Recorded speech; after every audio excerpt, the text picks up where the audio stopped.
franchising, because this is a checklist of what we collect in order to put a packet together and go to underwriting in order to help you. But before I do all that, I'll back up. My name's Keith Dean. I'm Vice President of Business Banking and Relationship Management at Texas Capital Bank. I've been doing this for 25 years, but I've been with Texas Capital for 2 years. So I have 4 ways of lending, where your average banker only has 2. I sit on 2 different sides of the bank. On the community development side of the bank, we have what's called a CDFI. That's a Community Development Financial Institution. What that is for businesses that are less than 24 months old, that are true startups. We have funds allocated to help those individuals get the capital that they need. The second way of lending is CRA. That's the Community Reinvestment Act. That covers low to moderate income, women, veterans, and minorities. On the business banking side, which is the second role I have at Texas Capital, that's for SBA and for conventional. The majority of you in this room will more than likely need SBA lending before you need anything else, unless you're too liquid like this gentleman right here, and I have to go conventional. No, don't look over, you know what I'm talking about. I'm hiding behind Dominic.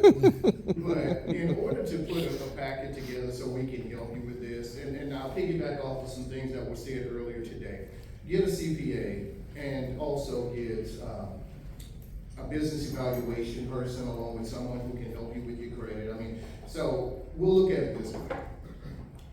When this is over, you will look at me as 4 different people versus the one you see up here today. You will look at me as a banker, as a relationship manager, as a portfolio manager, as well as a resource.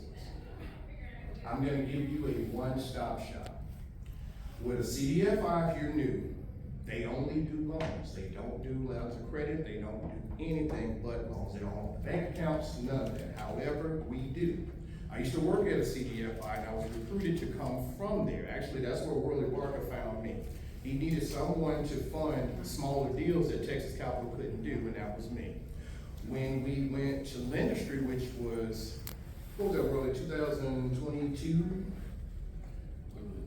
That's 21, 22. Okay, so what we did is, they're the largest minority-owned CDFI in the country. We funded them $5 million to come to Texas to help us with our businesses that are 0 to 24 months. So what would happen is, we'll give you access to capital if you're under 24 months through our CDFI. We will then offer you on the Texas Capital side, bank accounts, merchant services, and everything else that you need. Now you have a one-stop shop. You don't call an 800 number. When you come to work to bank with us, you call me. We have 5 locations in North Texas, that's where I am, but I came down here to support Taji and Desi and also to network with you guys. So what you get is a relationship, because now you have your banker on speed dial. How many people know their banker? Do they have your personal number? Do you have theirs? I only see 2 hands raised. If you have money in a bank and you don't know your banker, your money does not need to be in that bank. I mean, that's just plain common sense. But I want to engage you guys. Take a look at this checklist. This is what we require in order to help you get access to capital. What questions do you have, and we can go into detail on this?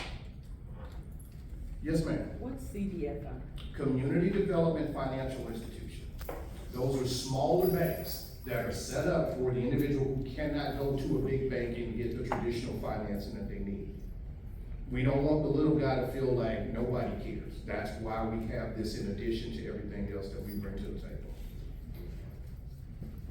Do you work with hotel franchises? 4 industries that Texas Capital does not go into: hotels, oil and gas, CBD, and gentlemen clubs. Those are the only 4. Yes, ma'am. Why not gentlemen?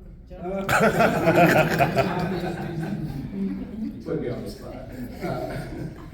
It's, we just That's a don't. good question. No, it is. Right? So the politically correct answer is, we just feel like we're a conservative bank, and we feel like that industry is unethical. Well, that's where all the oil and gas people are.